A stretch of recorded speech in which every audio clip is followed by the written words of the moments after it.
जय हिंद। में प्यारे साथियों, कैसे हो? उम्मीद करता हूँ आप लोग बेहतर होंगे। आज की इस वीडियो में बहुत बड़ी खुशखबरी के बारे में बात करने वाला हूँ। जी हाँ, 10 से लेकर 15 साल पुराने वाहनों को अब यहाँ पर चलने के आसार देखने को मिल रहे हैं, खास तौर पर दिल्ली एनसीआर में। जी हाँ, बहुत बड़ी गुड न्यूज़ है आप सभी के लिए, एक बहुत बड़ी खबर है। इसको आपको जानना अति आवश्यक है। अगर आप सभी के पास में ओल्ड व्हीकल है, खास तौर पर 10 वर्ष पुराना डीजल, 15 वर्ष पुराना पेट्रोल, तो डेफिनेटली इस वीडियो को शुरू से लेकर अंत तक ध्यानपूर्वक देखिएगा।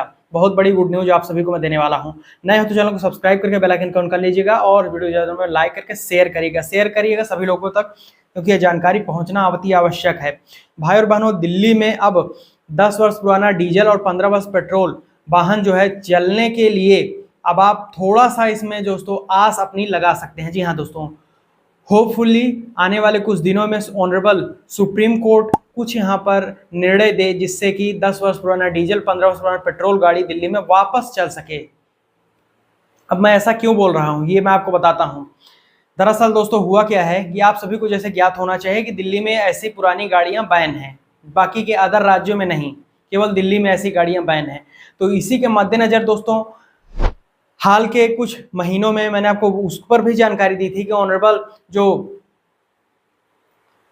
मिनिस्टर हैं, इन्वायरमेंट मिनिस्टर श्रीमान मनजिंदर सिरसा, उन्होंने यहाँ पर एक नया नियम लाया था कि हम पुरानी गाड़ियों को डीजल पेट्रोल नहीं देंगे, ईंधन नहीं देंगे। ऐसे पुराने वाहनों को हम आइडेंटिफाई करेंगे, उनको हम कोई भी ईंधन नहीं देंगे।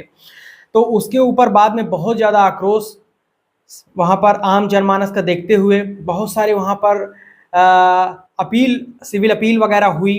तो इसके मद्देनज़र वो रूल वापस ले लिया गया। ठीक जी।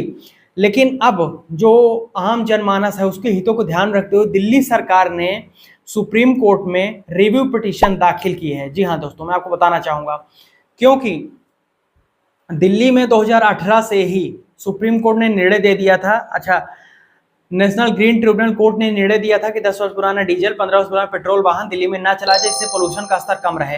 तो सुप्रीम कोर्ट ने भी ज़्यादा कुछ इस पर वहाँ पर चर्चा वगैरह नहीं हुई थी। जो एनजीटी का फैसला आया था उसको उठाकर सुप्रीम कोर्ट ने भी आगे फॉरवर्ड कर दिया था और एक जजमेंट दे दिया था कि दिल्ली में पुरानी गाड़ियाँ नहीं चलेंगी, बैन रहेंगी।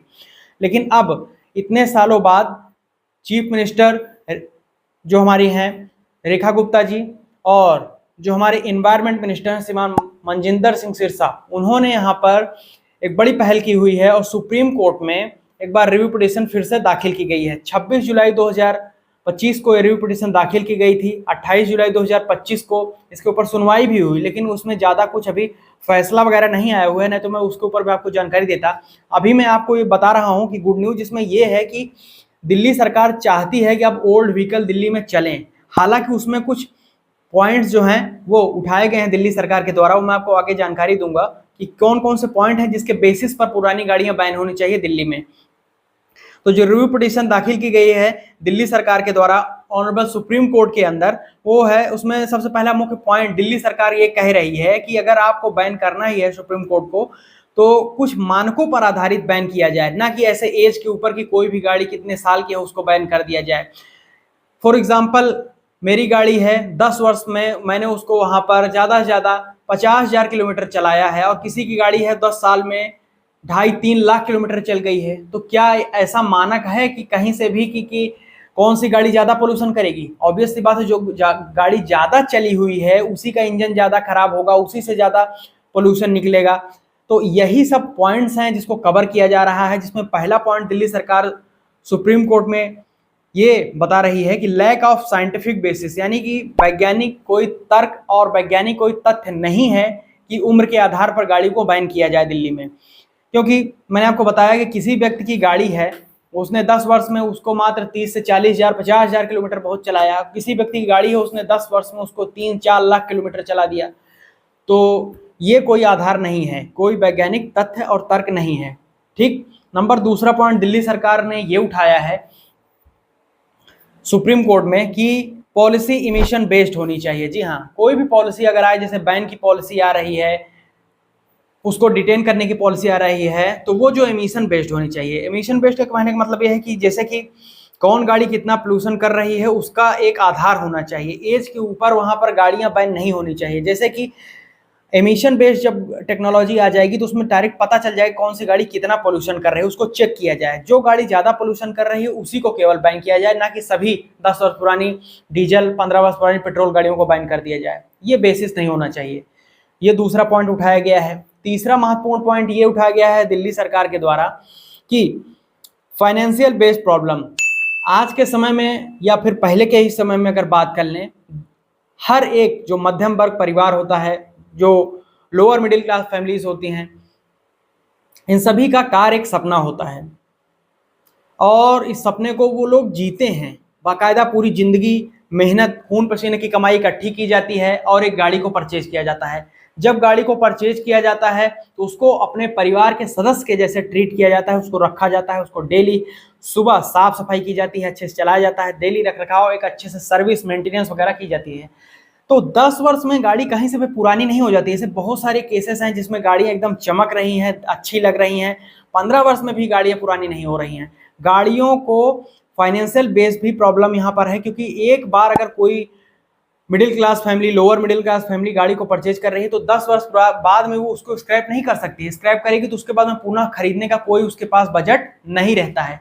तो ये भी एक आधार होना चाहिए। ठीक, ये तीसरा पॉइंट उठाया गया है। चौथा पॉइंट ये है कि right to equality to other states, यानी कि सभी राज्यों को समान देखना चाहिए। दिल्ली कोई अलग से राज्य नहीं है हिंदुस्तान में, इंडिया में हर एक राज्य समान होने चाहिए। अब उत्तर प्रदेश में दूसरी पॉलिसी है, हरियाणा में दूसरी पॉलिसी है, राजस्थान में दूसरी पॉलिसी है और दिल्ली में दूसरी पॉलिसी है। अब उत्तर प्रदेश, राजस्थान और हरियाणा ये तीनों के कुछ जिले दिल्ली में शामिल हैं। अब आप समझिए कि हरियाणा में, यूपी में दूसरी पॉलिसी है। वहाँ पर यूपी की बात कर लें तो यूपी में 15 वर्ष तक किसी भी प्रकार का डीजल और 20 वर्ष किसी प्रकार का पेट्रोल वाहनों की उम्र है, लेकिन दिल्ली में 5-5 साल कम कर दिया गया है। ये क्या मानक है भाई? तो हर एक राज्य समान होने चाहिए, क्योंकि दिल्ली कोई अलग से नहीं है। अच्छा, एक बात और है यहाँ पर उठाई गई है दिल्ली सरकार के द्वारा कि जैसे कि दिल्ली में कोई गाड़ी चल रही है, 10 वर्ष पुराना डीजल है मान के चलिए, और वो दिल्ली में पोल्यूशन क्रिएट कर रही है, तो ओनर ने उस गाड़ी को सेल कर दिया। उस गाड़ी को लेकर के कोई आदमी लेके चला गया प्रयागराज में। अब क्या वो गाड़ी प्रयागराज में पोल्यूशन नहीं करेगी? ये भी एक लॉजिक होना चाहिए। वो गाड़ी जहां भी रहेगी वहां प्रदूषण करेगी, पोल्यूशन क्रिएट करेगी, और अगर नहीं कर रही है प्रयागराज में तो दिल्ली में क्यों कर रही है? तो ये सारे मानकों को ध्यान में रखना चाहिए। दिल्ली सरकार ये पॉइंट्स सुप्रीम कोर्ट में उठा रही है। ठीक जी। उसके अलावा मैं आपको बताना चाहता हूं कि दिल्ली सरकार ये भी कह रही है कि एक देश में दो पॉलिसी नहीं रह सकती है, एक देश में एक ही पॉलिसी होनी चाहिए। नेक्स्ट जो पॉइंट है, पांचवा पॉइंट जो है वो है public sentiment again with this rule, यानी कि पब्लिक की जो सेंटिमेंट है, पब्लिक की जो आम लोगों की जन भावनाओं की वहाँ पर भाव हैं, वो इस पॉलिसी से अगेंस्ट हैं। यानी कि कोई भी ऐसा बंदा जो दिल्ली में रह रहा है वो इस रूल को कतई स्वीकार नहीं कर रहा है कि 10 वर्ष पुराना डीजल 15 वर्ष पेट्रोल वाहन दिल्ली में बैन किया जाए, क्योंकि अदर राज्यों में तो ऐसा नियम नहीं है। वहाँ पे गाड़ी आराम से चल रही है। हम अपनी गाड़ी को एनओसी लेके बेच रहे हैं दूसरे राज्यों में, वहाँ पे वो बंदा जाके रजिस्ट्रेशन करवा के अच्छे से उसको चला रहा है, वहाँ प्रदूषण नहीं कर रही, दिल्ली में कर रही है। तो जो आम जनमानस के जो भाव हैं वो भी इस रूल से निगेटिव हैं, इसलिए भी सुप्रीम कोर्ट को इस पर ध्यान देना चाहिए। ऐसे कुछ महत्वपूर्ण पॉइंट्स जो हैं ऑनरेबल सुप्रीम कोर्ट के अंदर दिल्ली सरकार उठा रही है, जो कि आप लोगों के हित में है। इसमें थैंक्स बोलना चाहूँगा, आप सभी को भी बोलना चाहिए, चीफ मिनिस्टर रेखा गुप्ता जी को और मनजिंदर सिंह सिरसा जी को, जो एनवायरमेंट मिनिस्टर हैं दिल्ली सरकार को, उन्होंने इस पर रिव्यू पिटीशन दाखिल की है ऑनरेबल सुप्रीम कोर्ट में। देखते हैं, let us see, wait and watch, क्या जजमेंट आता है, क्या इस पर सुनवाई होती है। इससे जानने के लिए जुड़े रहिए, हमारे चैनल को सब्सक्राइब कर लीजिए, बेल आइकन ऑन कर लीजिए, आप सभी को पूरी जानकारी मिलती रहेगी। फ्यूचर में भी कोई डाउट, कोई क्वेश्चन हो, कमेंट करके पूछिए, आपका आंसर मैं देने के लिए उत्सुक हूं। यहाँ तक वीडियो देखा आप सभी का प्रेम पूर्वक बहुत बहुत धन्यवाद। अभी तक के लाइक से लाइक करके, शेयर करके, चैनल को सब्सक्राइब जरूर कर लीजिएगा, नहीं तो हमारी नेक्स्ट वीडियोज आप तक नहीं पहुंचेंगी। मिलता हूं नए वीडियो में, तब तक के लिए जय हिंद, वंदे मातरम।